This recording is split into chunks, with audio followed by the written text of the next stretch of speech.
Maggie Harris had her cell phone jammed against her right ear, a finger stuffed in her left, but still, Brett's voice was an indistinct murmur. "Sorry, honey. Could you please speak a little louder? It's kind of noisy in here." That was an understatement. The club was packed with writhing, sweaty bodies undulating to the pounding pulse of the music, not to mention the shrieking laughter of her 8 bridesmaids and assorted female family members and friends. Maggie felt a tug on her arm. It was Carol Endicott from the office, who had been knocking back shooters since they had arrived an hour ago. Maggie didn't know her well, but the woman's husband had walked out on her and their kid after 10 years of wedded bliss. Probably not the best person to invite to one's bachelorette party. However, Carol had overheard Maggie and Sarah making plans, and Maggie hadn't had the heart not to include her. "Magsters," Carol slurred, leaning close, stumbling slightly. "Come on, girl, off the phone. It's party time." She wore a big, sloppy smile, her mascara was smeared, and wisps of frizzy blonde hair clung to her perspiring face. "Let's have fun!" she bellowed like an elephant in heat. Maggie held up a finger. "One moment, Carol," she mouthed. "It's Brett." "Oh," Carol said, throwing up her hands and tiptoeing backward, eyes wide, like a cartoon character removing herself from a bomb site. "The lovebirds. I better give you some privacy, seeing as how you're talking to the fabulous Mr. Nolan." "Yes, well," Maggie smiled at Carol. "Thanks. I think I'll just—" She tipped her head toward the bathrooms and started moving past Carol. "Good idea," Carol said, giving Maggie a crazy hard nudge in the ribs and an attempt at a wink.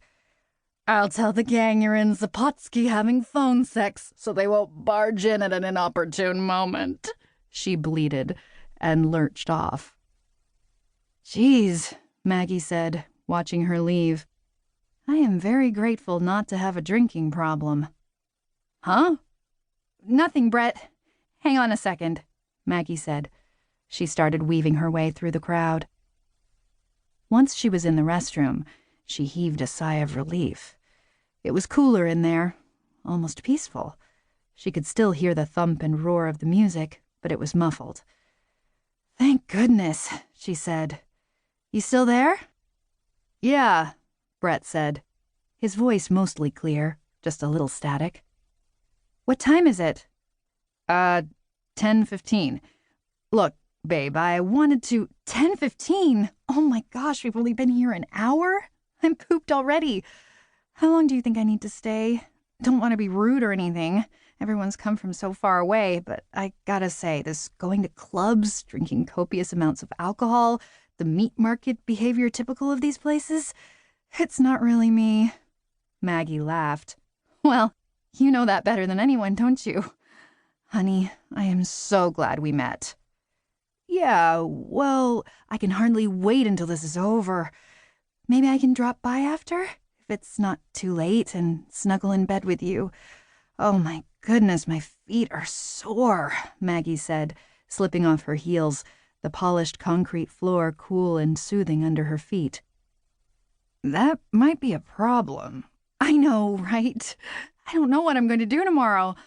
I don't know why I let my sister talk me into those strappy, sparkly heels to finish off my wedding ensemble. I should have stuck with my original idea and bought those glittery Doc Martens. Nobody cares what you're wearing underneath, and then I'd be comfortable—" "Margaret," Brett cut in, "I need you to stop talking for a minute. Can you do that?" "What?" Maggie's breath caught in her chest. He'd used her formal name, and his voice sounded strange. "Are you all right? Is everything okay? You didn't get in an accident, did you?" "No, I'm fine. I just want to—" "Oh, thank goodness!" A wave of relief rushed through her. "How horrible would that be? You having to hobble up the aisle in your handsome tux on a pair of crutches." Can you shut up for a second? I've been trying to tell you something for the last 5 minutes, but you just keep jabbering on and on. Wait, did Brett just tell me to shut up? I've been doing a lot of soul-searching the last couple months, Brett said. And I can't do it. Maggie's stomach lurched as her world, her happy ever-after future, suddenly swerved off course. She felt both removed from her body and hyper-aware of her surroundings, like she was an alien observing the events of her own life.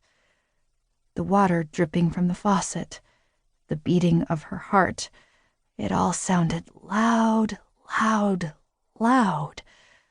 Her mouth tasted like chalk, throat constricted. Can't? You can't do what? She asked. But she already knew the answer.